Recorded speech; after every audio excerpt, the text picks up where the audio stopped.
Hola a todos, bienvenidos a Navegantes, un podcast de la Liga de Salud Trans. Mi nombre es Lina Quevedo, soy una persona transmasculina y el navegante que les acompañará a no naufragar en estos temas tan complejos que nos interesan a las personas trans. Hoy comenzaremos una nueva temporada de Navegantes en la cual conversaremos alrededor de temas políticos y de salud que afectan directamente la vida de las personas trans hoy en Colombia. Y como es usual en nuestro podcast, lo haremos con el protagonismo de las voces trans. En este episodio exploraremos un tema que cruza fronteras y que tiene un impacto real en la vida de muchas personas. ¿Cómo han afectado las medidas adoptadas por Donald Trump a las personas trans en Estados Unidos y qué repercusiones pueden tener en Colombia? Algunos datos. En el 2025 Estados Unidos volvió a cambiar. Apenas unos días después de regresar Trump a la Casa Blanca, firmó una serie de órdenes ejecutivas que impactaron directamente los derechos de las personas trans. Con solo una firma, el gobierno federal pasó a reconocer solo el sexo asignado al nacer, desfinanció los tratamientos de afirmación de género para menores de 19 años, prohibió la participación de mujeres trans en deportes femeninos, expulsó a los militares trans del ejército y una de sus últimas medidas negó la visa a personas trans que fueran a participar en deportes a su país. Las reacciones fueron inmediatas. La Unión Americana de Libertades Civiles calificó las medidas como una agresión frontal a la existencia de las personas trans en la vida pública. Organizaciones de derechos humanos advirtieron que este tipo de políticas no solamente afectan a la comunidad trans en Estados Unidos, sino que también refuerzan los discursos de odio en otras partes del mundo. Así que esto nos lleva a una pregunta crucial. ¿Cómo impactan estas decisiones en países como Colombia? Porque, aunque parezca lejano, lo que sucede en la oficina oval no se queda allí. Desde la reducción de fondos de USAID para organizaciones de derechos humanos hasta la legitimación de discursos de odio que cruzan fronteras, las medidas de Trump pueden tener consecuencias reales en el sur del continente. Hoy nos preguntamos, ¿hasta dónde llegan estas sombras de esta política? ¿Qué efectos ya estamos viendo las personas trans en Colombia? Y lo más importante, ¿cómo podemos accionar? En este contexto, las aguas parecen estar bastante turbias y para eso hemos invitado a dos expertos navegantes para que nos ayuden a comprender estas medidas y su impacto, así también como las posibilidades que tenemos desde el movimiento trans para accionarnos. Nos acompaña Flora Violeta Rodríguez Rondón. Ella es antropóloga de la Universidad Nacional de Colombia y magíster en Ciencia de la Literatura de la Universidad Federal de Río de Janeiro. Su trabajo se inscribe en las áreas de género y sexualidad, con énfasis en estudios de género, políticas sexuales y regulación de la sexualidad. Actualmente investiga sobre políticas antitrans y sobre la incorporación de lo trans en colecciones de instituciones patrimoniales en el país. Desde el 2022 está vinculado a la Universidad del Rosario como profesora de carrera y directora del Centro Rosarista de Diversidad, Equidad e Inclusión.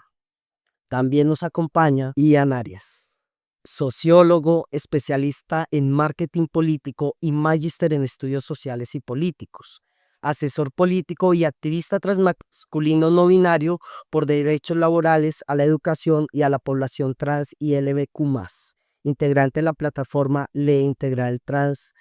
Les agradezco enormemente que estén acá y que podamos conversar alrededor de este tema. Para comenzar, quisiera preguntarles, hermanos, ¿cómo, qué emociones les ha traído la elección de Trump? Bueno, pues en términos de emociones, con mucha desazón, mucha preocupación, justamente por lo que tú señalabas al inicio, y es que las medidas que se toman allá impactan en varios países, no solo de las Américas, sino de otras partes del mundo, pero al mismo tiempo, yo creo que también surge como una necesidad de ver cómo podemos construir esperanza, ¿no? Porque si nos sentimos ya demasiado sobrellevados por esto, yo siempre le digo no al apocalipsis porque el apocalipsis no lo podemos cambiar, ¿no? Entonces, digamos que como en una relación hay un poco como mixta entre un poco como de desesperanza, desazón, pero también como con ganas de ver cómo le encontramos la salida a esto. Bueno, pues sí, creo que mm, en- hablando con varias personas y uno mismo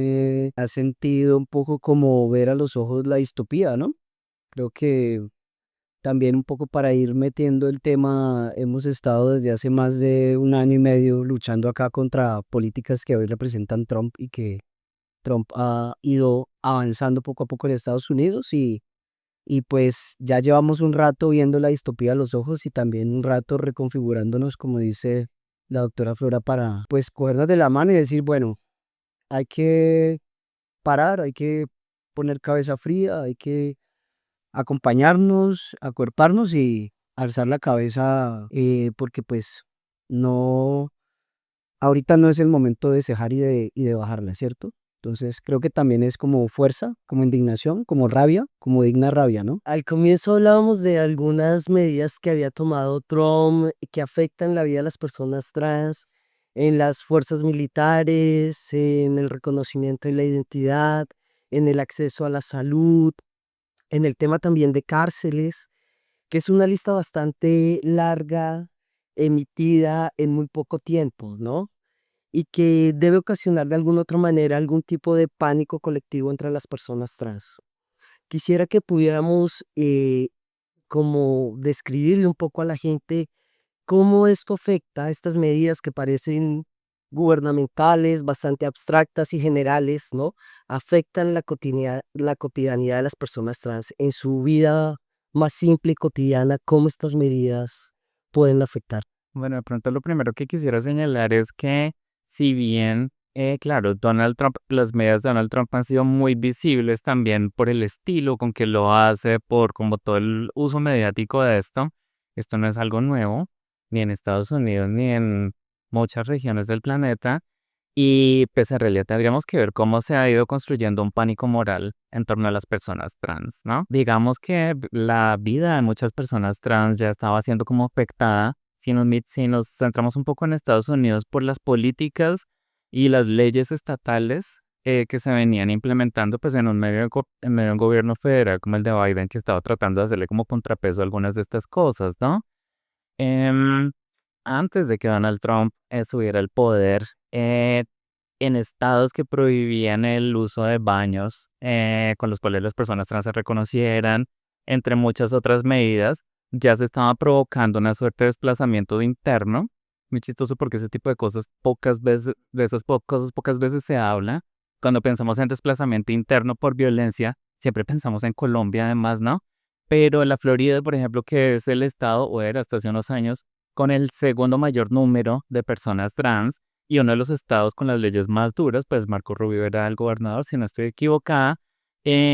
Muchas personas trans se vieron como en la encrucijada de o nos quedamos aquí, van a desconocer nuestra identidad, vamos a tener que cortar como nuestro acceso a varias cuestiones de salud, a la terapia de afirmación de género, pero pues nos quedamos aquí con familia, trabajo, etcétera, amigues, o salimos de aquí y pues ya cortamos un montón de redes para ir a un estado que sea un poco más progresista, ¿no?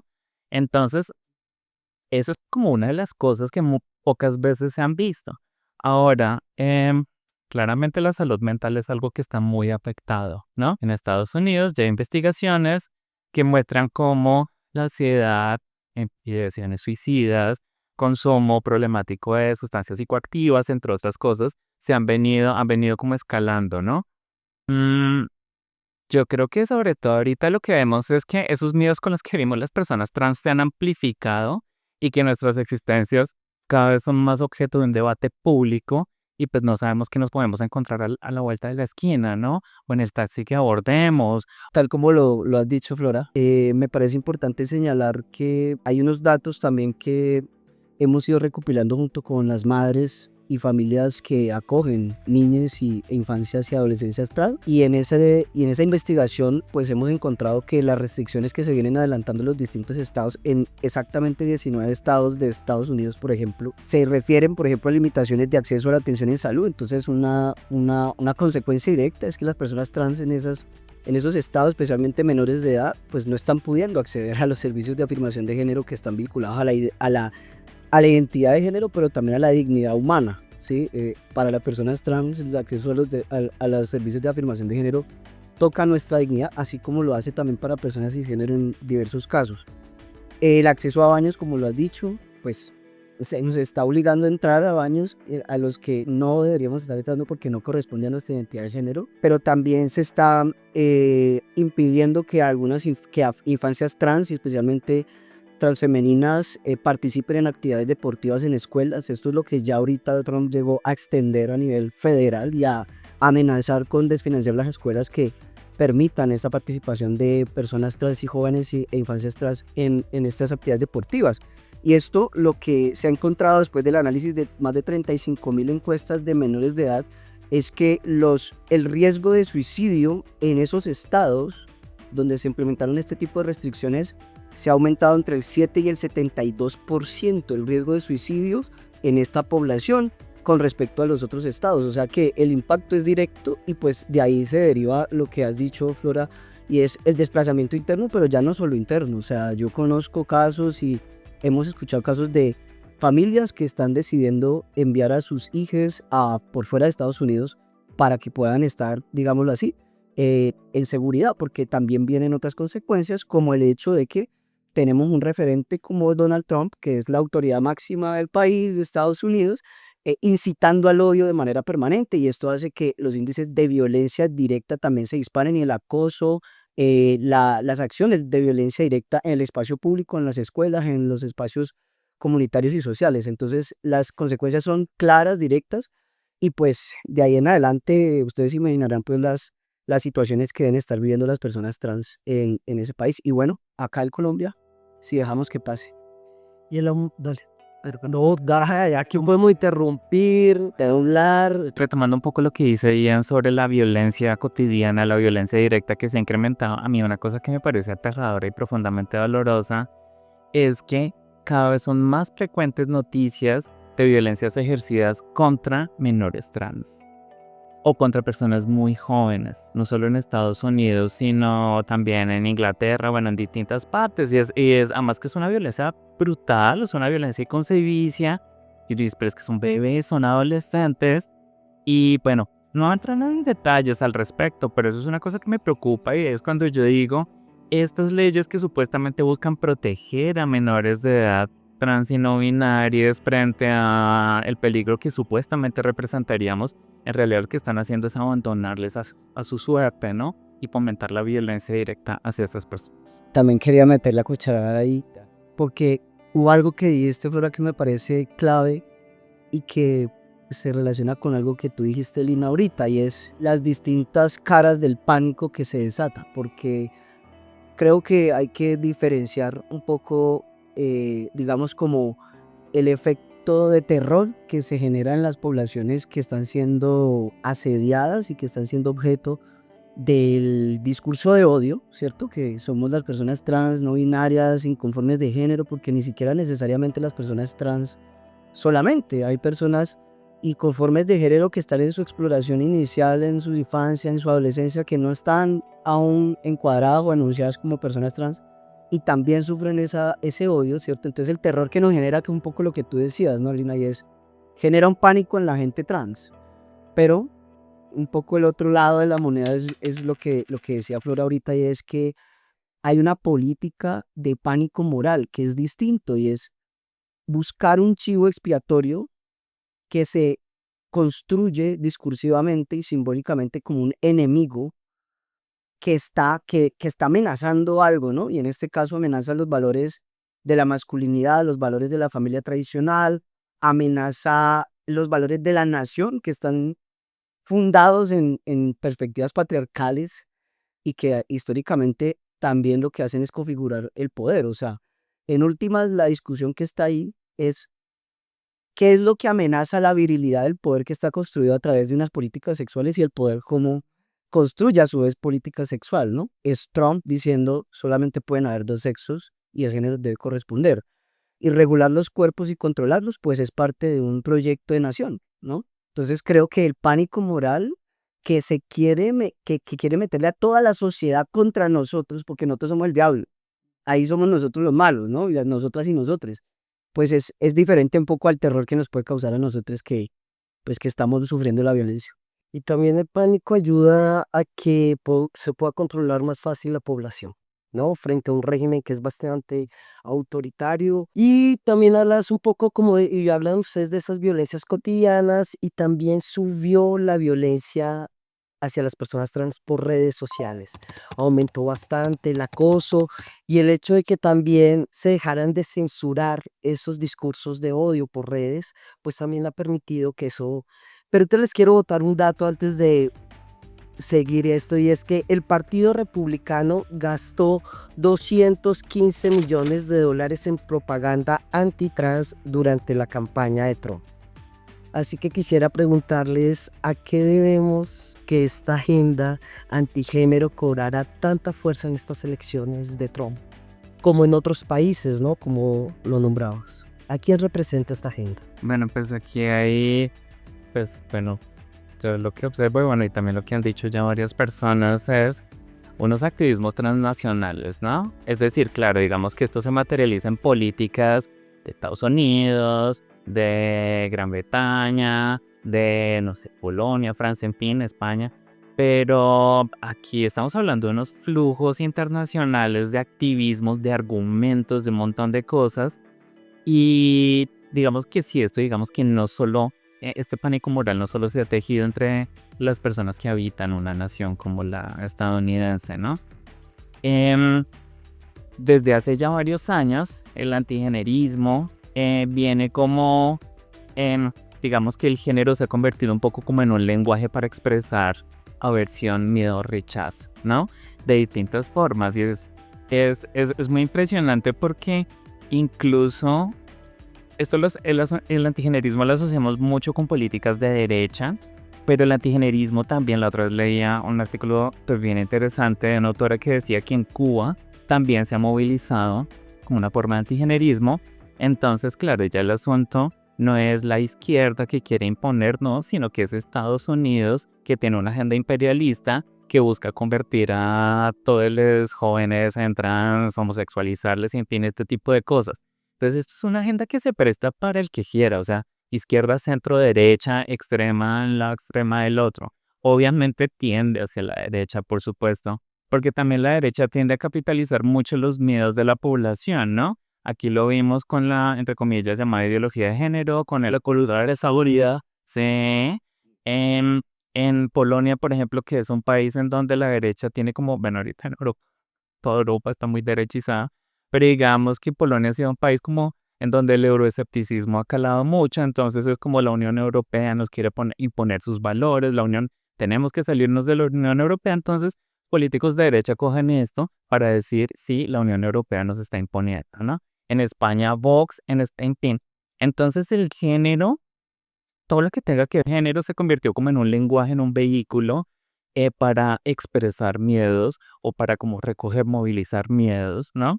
Y pues bueno, aquí era un abanico de personas, estaban em, las personas que luchan por los derechos de las personas que pueden quedar en embarazo, los derechos de las personas trans, pero pues digamos que el embudo como que se ha ido cerrando y ahora, pues como tú decías, Ian, somos el diablo con cachos y con cola. A mí me gusta mucho una perspectiva que está muy vigente de que, yo no sé cómo se dice, Gail Rubin, que es una lesbiana estadounidense que además muy agudamente decía que las políticas sexuales son catalizadores de múltiples conflictos en las sociedades y muchas veces sí que se trata del statu quo y de cómo se construye el poder dentro de unas sociedades patriarcales, pero que sí que se trata también de otros conflictos que están veladamente siendo estimulados a través de esos pánicos morales y de identificar un chivo expiatorio, en este caso las personas trans.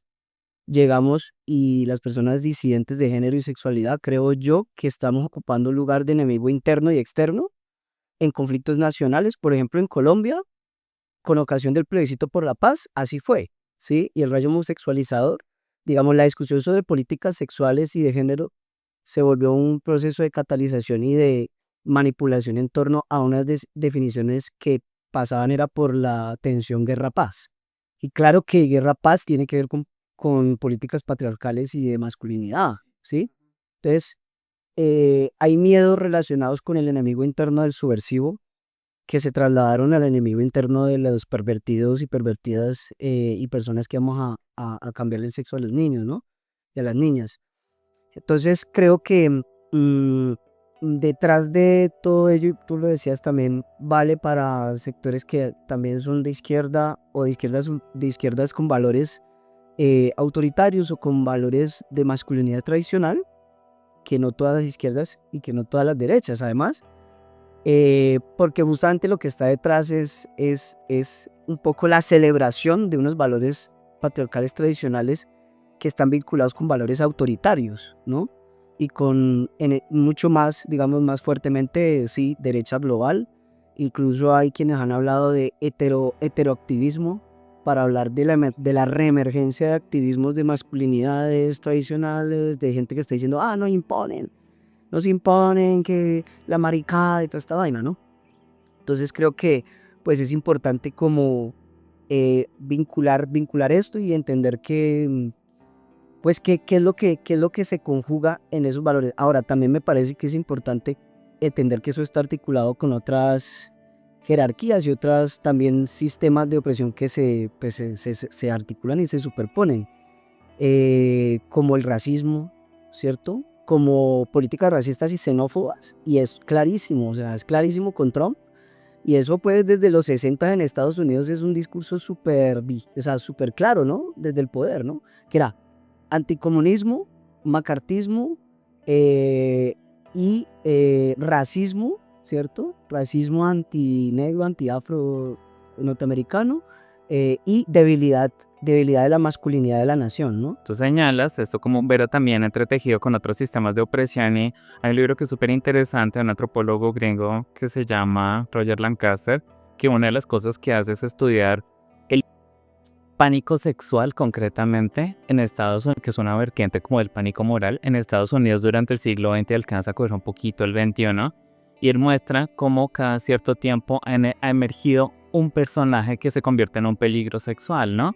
Entonces, como en los años 50 eran los hombres negros, y muchos hombres negros fueron procesados por crímenes sexuales que no cometieron. Que iban a violar supuestamente las mujeres. Sí, y cosas tan ridículas como a la salida de un bar o, bueno, salía la gente como, pues, algunos hombres ahí como orinar, ebrios, y cogían a un hombre negro que estaba orinando y 2 cuadras allá de una señora con su niña y ya como procesado por una agresión sexual, por exhibicionismo. Después del hombre negro, sí, el hombre gay, el homosexual, pedófilo. Después dice en los 80, como en los 80, 90, si yo me acuerdo de eso, eran los satánicos, ¿no? Entonces ahí vemos raza, sexualidad, cristiandad. Y ya con el ataque del 11 de septiembre, el terrorista musulmán, ¿no? Así que también se le atribuyeron como una serie de peligros sexuales. Entonces yo creo que nosotros venimos un poco como en esos picos, seguimos un poco como en esta historia de pánicos sexuales, ¿no? Y que esta no parece que no solamente es una agenda conservadora y de derecha, sino también ha sido movilizada por ciertos actores religiosos que han venido y empezado a ocupar la política en algunos países, incluso ocupar lugares de poder, ser funcionarios públicos y tener una agenda abiertamente evangelista, ¿no? En ese sentido. Pero ya que toca ese tema, quisiera, y que para irnos un poquito más hacia Colombia, salir un poco del gobierno de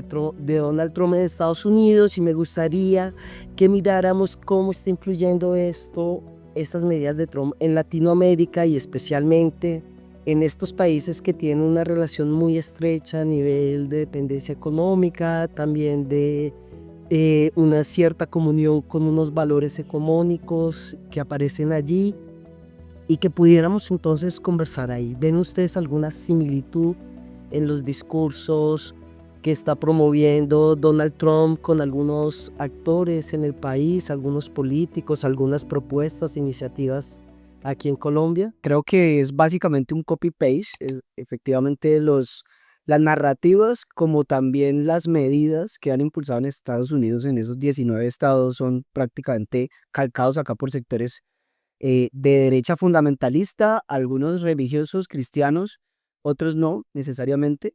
Recordar que no todos los sectores confesionales cristianos religiosos son fundamentalistas, antiderechos y nos quieren atacar, sino que también hay quienes creen en los derechos humanos y les invitamos a que se sumen y nos encontremos, porque también creemos que el ámbito confesional para las personas trans es importante.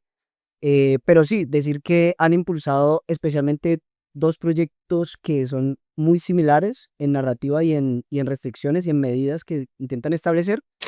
Uno es el proyecto de ley 001 em, de lineamientos para el acceso a la salud de menores de edad, de afirmación de género, que está en este momento en el Senado de la República, y básicamente es eso, restringir el acceso de menores de edad a servicios de salud de afirmación de género, que no solamente bloqueadores hormonales u otro tipo de tratamientos, sino también, por ejemplo, acompañamiento psicosocial. Y por otro lado, Cambio Radical presentó un proyecto de ley para regular, entre comillas, lo que tiene que ver con el ámbito deportivo femenino, pero ahí habían incluido una restricción para la participación de transfeminidades en este tipo de actividades deportivas. Entonces, básicamente es un copy-paste. Totalmente de acuerdo y como mencionaba al inicio, esto es como un fenómeno transnacional que no significa que esté en todo el planeta, pero sí que viaja más allá de las fronteras y viajan también los argumentos, digamos que argumentos que se construyen como en idas y vueltas, cruzan el Atlántico, van de norte a sur y de sur a norte, ¿no? Em, una investigación que hicimos con una colega, entonces Rivera, hace ya unos años sobre el antigenerismo en la academia. Una de las cosas que veíamos era un diálogo entre España y el resto de Iberoamérica, ¿sí? Digamos que no consideramos esa Brasil allí, que seguramente entra. Entonces, claro, personas fundamentalistas que, como tú dices, no es una cuestión de ser católico, ser cristiano, sino son fundamentalismos, ¿no? Personas fundamentalistas que están en universidades en España, publican en revistas de acá. Hay una, de hecho, que es muy famosa, no le voy a hacer propaganda. En argumentos vienen en Iberoamérica, ¿no? Por un lado y por el otro lado, vemos también que en lo que tiene que ver con los tratamientos de afirmación de género, yo sí siento que hay un movimiento que viene mucho, es como Estados Unidos, Gran Bretaña y se irradia un poco hacia, pues en este caso, hacia América Latina, ¿no? Em, ¿Por qué? Porque en Gran Bretaña, pues además de la autora infame de este libro para niñas, que es súper transfóbica, digamos que ha habido también personas que bajo el disfraz de la ciencia, ¿cierto? O arropándose como en un lenguaje científico, desde la psicología, la biología, la medicina, han empezado a construir argumentos en contra de esto. Y hay un informe muy famoso que es el informe Cass, porque Cass es el apellido de la no recuerdo, investigadora psicóloga, sí, de la investigadora que lo hizo. Entonces, como que citan el informe Cass en argumentos en Estados Unidos, lo citan acá, esto viaja también a través de redes sociales. Y pues el proyecto de ley el 001 que ya lo conoce como de cabo a rabo bastante bien. em, de acuerdo, es un copy-paste, o sea, uno dice como metieron en Google Translate algunos argumentos y los pegaron ahí y sale, ¿no? Entonces hay muchas semejanzas también por eso. Y también considero que sí existe una agenda que se ha venido organizando y articulando, no solamente como encontrando de manera espontánea algunos similitudes, sino que si nos ponemos a pensar, por ejemplo, en el movimiento Con mis hijos no te metas, que nace en el Perú en el 2016 y que empieza a irradiar de verdad Latinoamérica con agendas legislativas muy parecidas, discursos, sus narrativas muy parecidas, incluso con una apuesta en temas de infancias trans que ha sido clara, ¿no? Y cuando más o menos se le hace un poquito de seguimiento al relacionamiento que han tenido algunos partidos que han tenido estas iniciativas legislativas en el país, pues nos damos cuenta de que pertenecen a plataformas latinoamericanas donde estas agendas se promueven, se discuten, ¿cierto? Y se articulan. Entonces, creo que hay también una organización, ¿no? Y financiación, Sí, Gina. O sea, importante. allí hay una serie de ONGs y de fundaciones que se dedican a financiarse y autofinanciarse. No sé si ustedes se acuerdan en el 2017, justamente un poco antes, por aquella época del plebiscito 2016-2017, cuando vino un bus que decía los niños tienen pene y las niñas tienen vagina. Naranja. El bus naranja, eso empezó en Madrid. Sí, y eso es toda la matriz de Vox y todo ese sector que ha estado en el Ayuntamiento de Madrid arraigado, ¿cierto? Y que además tiene vínculos con la derecha internacional y que se vincula con este señor en Argentina, que es el filósofo que es el ideólogo de todo este tema de la guerra cultural, del nuevo marxismo cultural. O sea, es toda una conversación que además no se restringe solamente a los asuntos de las personas trans. Nosotros somos el chivo expiatorio en medio de un andamiaje grande, ¿cierto? Y de una apuesta política, de un proyecto global. Y allí, por ejemplo, ese bus que empezó allá en Madrid, entonces estaba acá en las capitales de América Latina y estuvo aquí en la Plaza de Bolívar, me acuerdo muy bien. Eso fue terrorífico y fue justo por esa época del plebiscito. Entonces yo sí creo que además deben tener vínculos de financiación seguramente con organizaciones acá que están avanzando con esos proyectos del medio. Bueno, pero una de las afectaciones más grandes también que hemos sentido aquí en Colombia tiene que ver con el tema de cooperación internacional. Y es que Estados Unidos a través de su agencia USAID de cooperación financiaba algunos proyectos y programas en Colombia, bueno, de muchos temas, pero dentro de esos el de diversidad sexual o algunos proyectos de algunas organizaciones.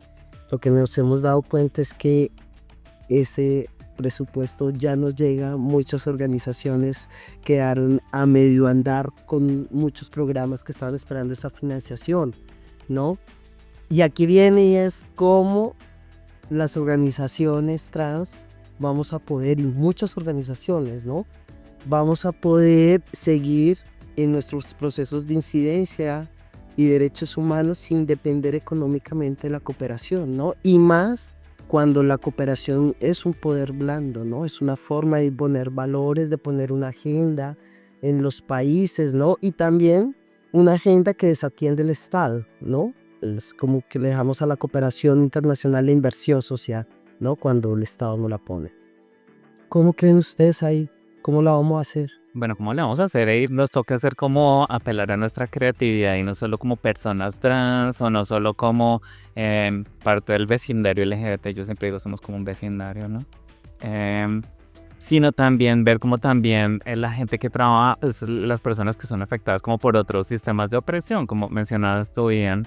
Las políticas antitrans no solo son antipersonas trans, las políticas antitrans en la práctica son políticas también antimujeres cis porque condenan ciertas formas de feminidad que se salen de un modelo además blanco, ¿sí? Son políticas racistas, no es extraño ver que justo hace unos días veía cómo denunciaron, porque ahora como es el temor de que haya un hombre en el baño, ¿no? Entonces denunciaron pues a una mujer afroamericana que estaba en el baño, una mujer cis, y claro, ahí sí entran dos hombres así, dos guardias, a verificar si ella es o no una mujer, ¿no? Mujeres que tienen una expresión de género masculina, sean ellas lesbianas o no, mujeres que eh, no tienen cabello porque se han sometido a un tratamiento de quimioterapia, ¿cierto? Entonces digamos que no encarnan como en esa feminidad y también han movilizado personas, pues a guardias, a policías, para que verifiquen si ellas también son mujeres o no, ¿no? Entonces, digamos que esto es algo que, claro, somos como la punta ahí del iceberg, pero digamos que esto afecta a muchas personas y yo creo que es importante allí que reconozcamos como la implicación aquí de racismo, con transfobia, con misoginia, con un montón de cosas más, ¿no? Recordemos a Monkey Lip y todo este escándalo, o sea, justamente fueron deportistas en los últimos Olímpicos, deportistas racializadas, sobre quienes se levantó como toda esta discusión sobre si eran hombres, si eran mujeres, si eran intersexuales, si eran trans, si eran lo que fueran, ¿no? Entonces yo creo que aquí hay algo que tenemos que hacer, bueno, no sé, no me gusta sonar así como normativa, como tienen que hacer la tarea, pero sí es un poco como, es importante que tejamos muchas redes con otros grupos, ¿no? Em, yo pienso que frente a la financiación, por ejemplo, pues hay iniciativas que No sé, yo no soy buena para los números ni para la plata, pero yo pienso que hay iniciativas que podemos tejer colectivamente entre distintos grupos, ¿no? Porque si nos quedamos aquí peleando, cada uno una une con lo suyo, dos personas afro con temas evidentemente racistas, mujeres cis con cosas evidentemente misóginas, patriarcales, etcétera, etcétera, estas formas de poder, pues nos van a seguir haciendo mucho daño, nos van a seguir limitando, ¿no? Que cuando fraccionamos la lucha también nos sentimos muy pocos, ¿no?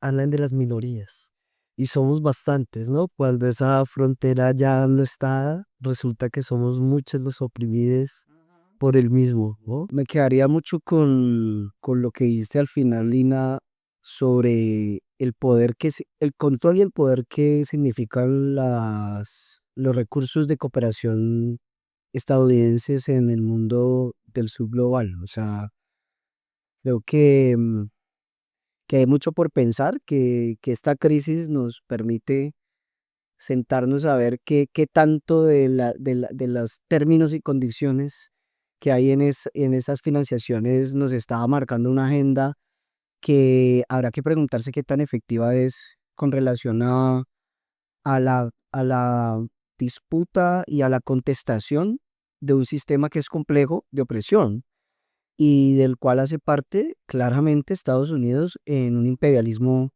pues histórico, ¿cierto? Entonces, claro, está el otro lado, digamos, más pragmático de decir, bueno, pero con esos recursos igual hacemos cosas que son las básicas y que de eso depende casi que la supervivencia de un montón de gente que si no podemos, digamos, si no estamos cuestionando la raíz de este sistema con esas plata, listo, pero al menos estamos permitiendo que haya gente que tenga algo de supervivencia, ¿no? Siempre está esa dicotomía y esa disyuntiva con estas políticas. Entonces, yo personalmente le apostaría a la autonomía, ¿cierto? Le apostaría a la autonomía, le apostaría a que entendamos que, mm, que es la organización comunitaria y que es también el reconocimiento de que aquí hay unas relaciones en torno a cómo hoy se reproduce el capital, porque se trata de cómo se ha construido el capitalismo contemporáneo y se trata de cómo se relaciona con esos valores patriarcales y de cómo se relaciona con el control de cuerpos disidentes, ¿sí? Y si entendemos eso, pues no caemos en la idea de que es que esto es un asunto de particularidades y diferencias y ya, sino que esto es un asunto de unas grandísimas mayorías contra unos poderes muy concretos que se está reproduciendo a costa de eso, ¿sí? De desechar cuerpos, de acabar cuerpos, de someter, de imprimir pánico sexual y moral para que esas grandes mayorías se replieguen o se adhieran a los valores de ese grupito que controla el mundo, ¿sí? Yo creo es en el trabajo comunitario, creo en las organizaciones sindicales, creo en las organizaciones populares y mariconas, en la autonomía, y claro que eso muchas veces implica pues una escasez de recursos monetarios, pero pues bueno, tocará buscarse. Ahora, creo que también hay un asunto de la distopía actual y es, claro, cuáles son los otros polos de poder en el mundo, porque esto es un mundo ya multipolar, pues los BRICS, pero los BRICS no son, digamos, un referente de lucha por los derechos humanos, ¿cierto? Porque aquí lo que hay es por todas partes que usted mire, un capitalismo autoritario que se está fortaleciendo, ¿no? Entonces, pues también creo que hay que como pensarse a fondo esto y cómo juegan esos recursos. También otros poderes que no estatales pueden estar interesados e interesadas en financiar organizaciones no gubernamentales bajo una lógica de derechos humanos y de contestación a esos poderes de manera mucho más profunda, ¿no? Yo sí creo que el momento atrás debe girar hacia posturas más radicales. Esto del imperialismo, digamos que es una cosa en serio, ¿no? Y el pensamiento social latinoamericano, las ciencias sociales, pero también ciertas vertientes intelectuales, vienen pensando desde los años 60 en América Latina, desde Ecuador, Argentina, Brasil, Colombia, varios países, bien, venían teorizando esta cuestión de la dependencia, ¿no? Que es una palabra que también ha sonado mucho aquí, ¿no? Estas teorías fueron como, o estas perspectivas sobre la dependencia fueron como eh, dejadas de lado, como en los 80s y en los 90s, también como por unas modas intelectuales y también por unas agendas ahí, frente a las cuales pues la academia digamos que no es ajena. Pero lo que quisiera señalar aquí es que este grupo de personas sí mostró muy bien cómo después de la Segunda Guerra Mundial, que es cuando Estados Unidos logra como esa hegemonía mundial, el poder que empieza a ejercer en distintas partes del planeta tiene que ver con el capitalismo, como señala Ian, pero también tiene un brazo político, pero también tiene un brazo cultural. Es un poder que es como, digamos que se cruzan muchas cosas allí, ¿no? Entonces, claramente hay como unas formas más suaves, ¿no? De imperialismo en donde a través de la cooperación internacional más o menos que van imponiendo una agenda de qué temas son importantes, que no. Otras cosas ya más, otras medidas más agresivas, sobre todo el sector financiero, que le dicen a los países qué tipo de políticas económicas deben adoptar, en dónde tienen que recortar gastos y en dónde no, ¿cierto? Entonces, eso por un lado y que siempre esto es, sí, de acuerdo, es un problema mucho más grande, es una forma de poder, digamos que mucho más grande que hay que revisarla, ¿no? Y lo otro que quería mencionar es como una cosa muy bella que dice Sylvia Wynter, que es una autora, es una investigadora del pensamiento radical negro, que ella de alguna forma nos recuerda que esto es una pelea del hombre blanco contra lo humano, ¿sí? Es decir, en últimas es la figura del hombre blanco, cis-hetero, del norte, ¿cierto? Y las personas que se alinean con él, quienes están emprendiendo, digamos que una batalla contra la humanidad, contra el resto de la humanidad. Personas negras, personas trans, lesbianas, indígenas, personas migrantes, refugiadas, en fin. Entonces es un poco como el hombre blanco contra la humana en realidad. Sí, y creo que mirar un poco el panorama puede ser desalentador para muchas personas hoy en día, ¿no? Y eso también para las personas trans, pero hay un momento en que toca como hacer un paro y también reconocer qué hemos hecho, ¿no? Con la posibilidad de saber que venimos construyendo esperanza, que no nos cogen tampoco con los calzones muy abajo, sino en muchos países a movimientos trans ya activos, ¿no? Que están fortalecidos y quisiera, como para finalizar un poco nuestra conversación, ¿qué estamos haciendo? ¿Cómo nos estamos organizando? Si algo pues ha sido evidente para la opinión pública en los últimos 2 años es que el movimiento trans en Colombia viene madurando y fortaleciéndose. eh, Configuró una plataforma llamada Ley Integral Trans en la cual en el marco de ella convergimos, pensaría yo que la gran mayoría de las organizaciones y liderazgos y figuras del mundo trans, al menos activista, y construimos un proyecto de ley que llevamos al Congreso de la República y estamos luchando para que avance. Esto ya de por sí es un logro, primero que todas las personas trans que teníamos interés en ello nos pusiéramos de acuerdo en plantear una propuesta. Eso nos creó una agenda política, nos creó una agenda cultural, nos creó una agenda afectiva, nos hizo sentir dignos, dignas y dignes de estar y ocupar y poner los pies en el Congreso de la República para decir, no somos un debate, sino que venimos a reclamar derechos que nos están negando, ¿cierto? Eso me parece que es fundamental. Y si no avanza, se hunde, lo que sea, estamos ganando porque estamos con una carta propia de nuestras entrañas entrando a la discusión pública. Y estamos ahí con nuestra carta y con nuestra herramienta, ¿cierto? Pasará muchos años, así como le ha pasado a muchos movimientos sociales, seguramente para volverlo ley de la República, pero eso ya es un avance. Y por otro lado, pues hemos construido una red de solidaridades, de aliades, de afectos, de muy diversa índole para combatir el proyecto de ley 001 de sectores fundamentalistas cristianos y de derecha, que prácticamente nos ha permitido hablar de temas que estaban pareciera vetados, ¿no? Entonces las infancias trans y las juventudes no se dicen, no se habla, eso pues es el diablo, eso es casi que pervertir a los niños, no. Estamos hoy hablando con propiedad de ello, muchas congresistas y muchos congresistas y asesores y el mundo político está entendiendo a profundidad de qué se trata y siendo objeto de un proceso de pedagogización que tenemos que hacer porque si no ellos avanzan.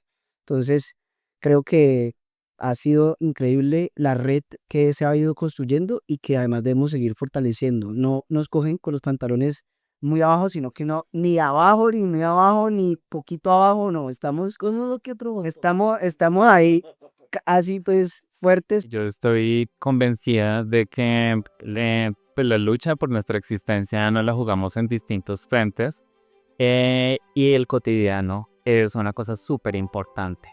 El hecho, yo inicié mi transición, entre comillas, tarde, ¿cierto? Pero yo digo ahorita, claro, yo pues cuando yo era joven, cuando yo era adolescente, no tenía como unos referentes, o los referentes siempre eran referentes negativos, ¿no? Em, y bueno, pues yo creo que pues aquí estamos, sí. Yo creo que esto también es una forma de resistir, es una forma de llegarle a distintas audiencias, no solo de personas trans, ¿no? Yo creo que salir a la calle con la cara en alto, ¿no? Hay gente que se sorprende, hay gente que lo mira a uno como si fuera un bicho raro, pero yo he visto también que hay gente que nos ve, gente cis, y sonríe, ¿sí?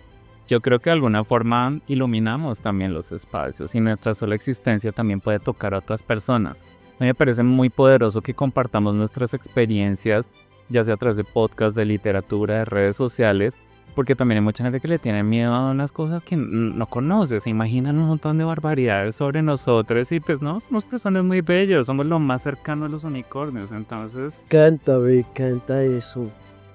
Creo que no la van a tener muy fácil tampoco quienes quieran acabar con nuestras existencias. Creo que hemos también aprendido a caminar juntos y eso es importante ahora que la amenaza parece estar más latente que nunca. Y así llegamos al final de esta conversación tan necesaria, donde hemos analizado cómo las políticas transodiantes de la administración de Trump no solo afectan a las personas trans en Estados Unidos, sino cómo este impacto se extiende a otras fronteras, incluso cómo llega a afectarnos a las personas trans en Colombia. Quiero agradecer enormemente a Flora, mi hermana, por todo ese saber que nos has compartido, por toda esa experiencia. A mi hermano Ian, muchísimas gracias también por compartir esa experiencia y ese saber. Y espero que a nuestros hermanos haber llevado a navegar bien estas aguas turbias. Recuerden que este episodio se encuentra disponible en Spotify y en YouTube. Además pueden compartir este episodio y seguirnos en nuestras redes sociales con el @Liga Salud Trans y dejarnos sus comentarios. Agradecerle a Revol, quien en este episodio nos acompañó con su producción, a Casa Numen, que es donde estamos grabando este episodio. Así que un abrazo y nos encontramos en el próximo episodio. Hasta pronto.